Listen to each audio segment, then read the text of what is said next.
Welcome to Research Talk. In our previous video, we talked about internal validity. Now in this video, I'm going to talk about another validity, which is called external validity. What is external validity?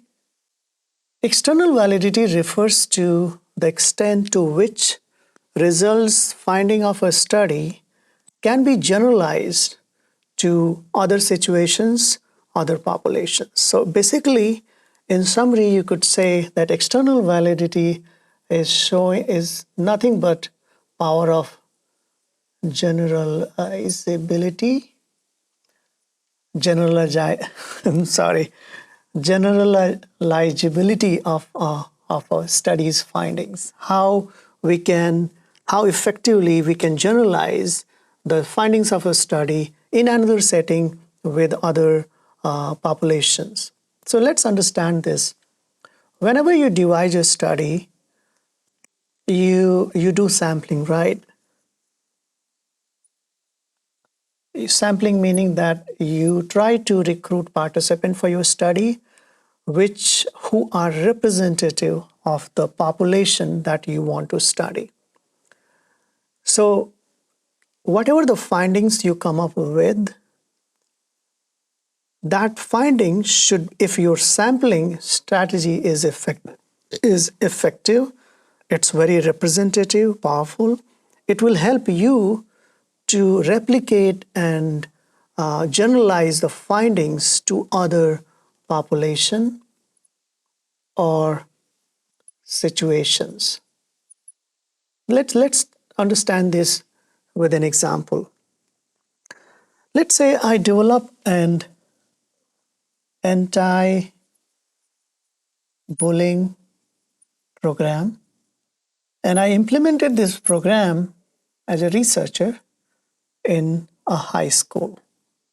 And the result shows that this anti-bullying program is very effective in minimizing bullying behavior among high schoolers. All right, so this program is implemented in a school, and when we collected the data, we found that it's very effective in minimizing bullying behaviors in that school. Now, external validity of this program or this research, which shows that it's very effective, is about whether if we apply the same study in another high school, are we going to find it equally effective in another high school? If it is, then this program has high external validity. If it is not, then it has low external validity. So let's dig deeper into this example. Let's say this anti-bully program, which was implemented at a high school, let's say this high school is an urban high school. Now the question is, if we which is found to be, so this anti-bullying program is found to be effective in an urban high school. Now if I use the same anti-bullying program and implement in a rural high school, is it going to be equally effective? Can we claim that? Let's add another thing. Let's say the high school where this anti-bullying program was implemented is in terms of the demographics of the students, let's say it's 100% white school, meaning all the students, all the high school students studying are coming from white background.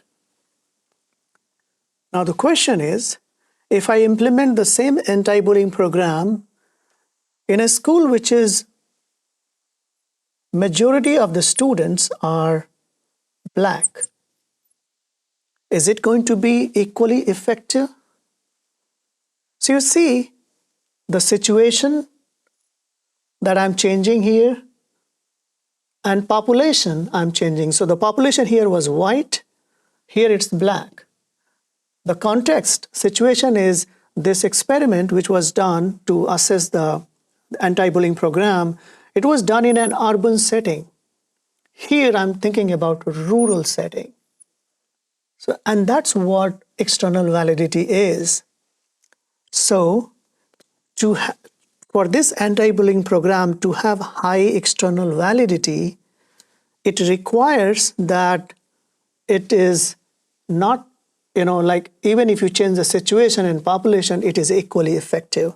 In that case, we could say this anti-bullying program has high level of external validity. If it is not, let's say I'm using it in another setting and the results are not same or not as effective, then we could say this anti-bullying program does not have high external validity. It is effective in certain situations. So it is only effective in urban setting with white student, but not as effective when it is implemented in rural setting with black student.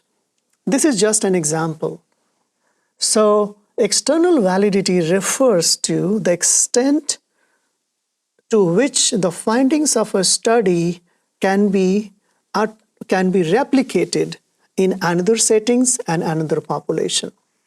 And that ties to the sampling process. So whenever you plan your study, to ensure high level of external validity, you should focus on the sampling process. So in this case, when you are trying to establish this effectiveness of this anti-bullying program, you want to implement this program at a school which is more diverse. So you have white student, black student, Asian students, other racial background students. So more diverse the population is in your sample, it will increase external validity. In terms of setting also, you want to, while checking the effectiveness of this program, you want to implement it, let's say, urban school, semi-urban school, rural school, semi-rural school, to really assess the effectiveness in a broader context. In this case, so this is why the sampling becomes very, very important to focus when you are planning your study to ensure high external validity. So external validity is about the power of a study which ensure high level of transference or transferring of those results to another situation or setting. I hope this clarifies what external validity is. I'll see you again in another video talking about another method of validity. Thank you. Have a good day.